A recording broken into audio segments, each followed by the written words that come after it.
5 now. If you wish to block any future calls of this nature, dial 7. Hello, brother. Hey, Brother David. How you doing, man? Are you alive? I'm alive, and I got some questions for you, but if you have anything important, you go first. No, I was just going to ask you, Guy told me you were under attack. Are you okay? Yeah, I'm okay. You know, we've had a YouTube channel for 8 or 9 years. We advocate for many political prisoners. There's one guy in particular that got shot twice in the head and twice in the chest. And I recently called one of the law enforcement officers that shot him, and I confronted him and said we're going to see him in prison before it's all over with. And next thing I know, they're trying to take my channel down, and the warden at the prison that I talked to has said that I cannot. He told the prisoner that if I upload any more of his videos of him speaking from prison, that they're going to throw him in the hole and punish him, you know, with violence. So it's all part of the daily struggle. You know, it's good versus evil, and we're going to try to do what's good. Sounds like you're hanging in there. I got the pigeon leaf pictures you sent. They looked okay. Oh, good, good. Okay, I just wanted to test that to see if it even worked. Were they color or are they black and white? Yeah, they're color. It looked really nice, and I got the book today too. Which book was that? Oh, the Geocentrism book. Yeah. Okay. Let me know what you think about that. There's a volume 2 as well, and I can send that. But if let me know what you think about volume 1. The author is a Catholic friend of mine, and I'm just interested in your take on that. Okay. It sounds interesting. Kind of hard to get your hands around because everything in this world is so crooked. We've been taught lies from the time we're born. Everything's not quite what it seems. I wrote you that nice little letter about my take on, the Masons and the law and all that. Yeah. And basically, I just think we live in the Matrix. We're all kind of plugged in here, Yeah, no, I understand, and I completely understand. That's why when I think of the Bible, I think God put that on this earth as our anchor of truth. And so I believe every single word of that Bible is true and there's no errors in it. It says the world is established that it cannot be moved. And it talks all kinds of interesting things. And so that's why I hold up the Bible as my anchor of truth, because we do live in a world of deception. There's no doubt about that. Well, first of all, I got no dog in this fight, and I only want you out of prison. That's the only thing I care about. But here's the deal. I think it's kind of interesting that Dennis contacted me, and he's the one who shared this movie with me, Cesspool of Judicial Corruption, which I think is a great movie for me to promote all over the internet. But I want to make dang sure I don't get copyright violations, because I may be putting it on channels that are of other people in prison. I've got to, you know what I mean? You don't have to worry about that. Even my dad's book, he has a disclaimer in the front saying anybody can copy it. And disseminate it. Okay. Okay. I gave you permission to talk to Roland, but he absolutely wants millions of people to see it, and he would be very supportive of. He's not going to come back and say that you stole his book, though. He wrote the book trying to help me. Okay. He really was sincerely trying to help, but I just sincerely think Wesley Hoyt was undoing all the good he was doing. Well, I wouldn't wait for Dennis to do anything. Okay. I would publish it, get it published, and I was going to say, this call is from a federal prison. I's the person who's been trying all along to raise money for prisoners, and if you would help support Guy's, he wants to do it for me and for you, not for himself.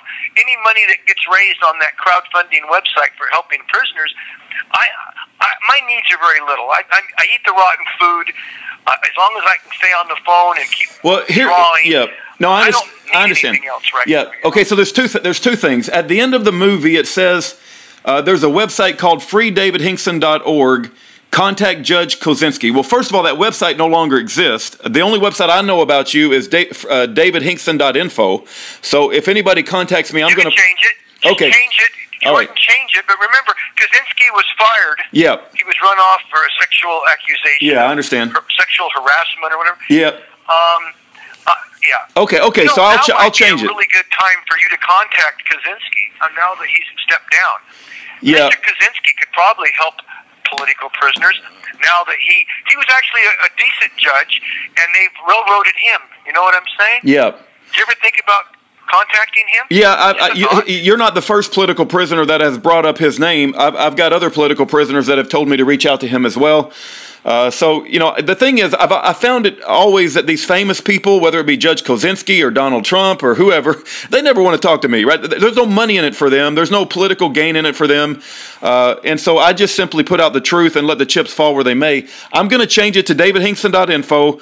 Also, if anybody comes to me with any donation questions, I'm simply going to tell them to put it on your commissary account. I'm going to say, you know, go to Western Union, go to Western Union, and there's a way to donate to David Hinkson's commissary. That's going to be my pat answer. I just wanted you to know that if any amount shows up beyond my basic raw needs, and I don't have very much in the way of needs other than phone, I would assume kick it back to you to help other prisoners. No, I can't handle the money, David. I can't handle the money. You got to understand, there's going to come a time when justice is going to need to happen, and I've got to say my hands are clean of money, and I'm going to look the Satan in the eye, and I'm going to say, you're going to get what's coming, and I never got paid a penny. That's very important to me that I never touch any money, because I want Satan to pay for what he's done.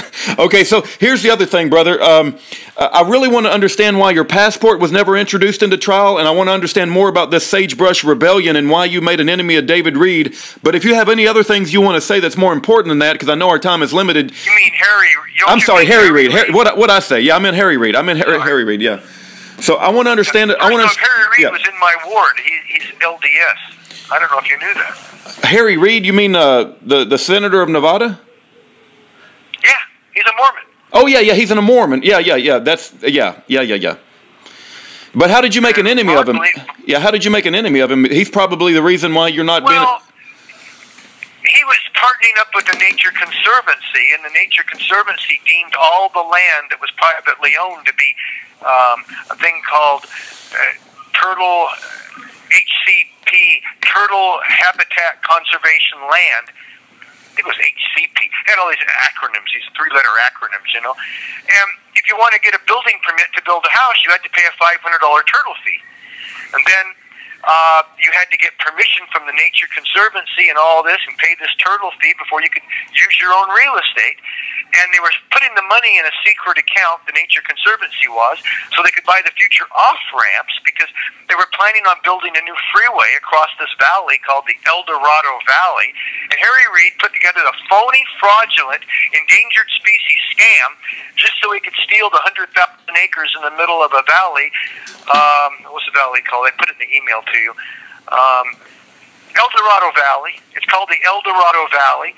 It's a valley where the land is sloped gently towards the Colorado River, and it's sloped gently up the other side. So the Nature Conservancy and Harry Reid, they arranged to buy that land from the BLM for $1 an acre, and they used the $30 million to pay for all that land, and they were stealing turtle fees. And I accused them on the talk show of forging the Endangered Species Act and putting this deal together to steal the $30 million in endangered turtle fees. Okay.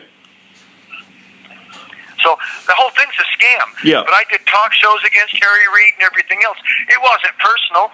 I just think he's a dirty politician. Yeah. I was doing like anybody else, just making sure he lost. I was working full-time for Aaron Russo, who's the famous movie director. I'm familiar. Yeah. Funny Girl. Yeah. And Aaron wanted to be my partners in the water rods business. It never worked out. But I used to meet with Aaron and worked on his campaign with Lou. Lou and I would all meet at the Blueberry Hill on Flamingo during the whole election. I was running for county commissioner and working full-time on Aaron Russo's campaign. Anyway, I lost and Aaron lost by 2%. But Harry Reid called into the Lou Epton show one day, and we ambushed him too, you know.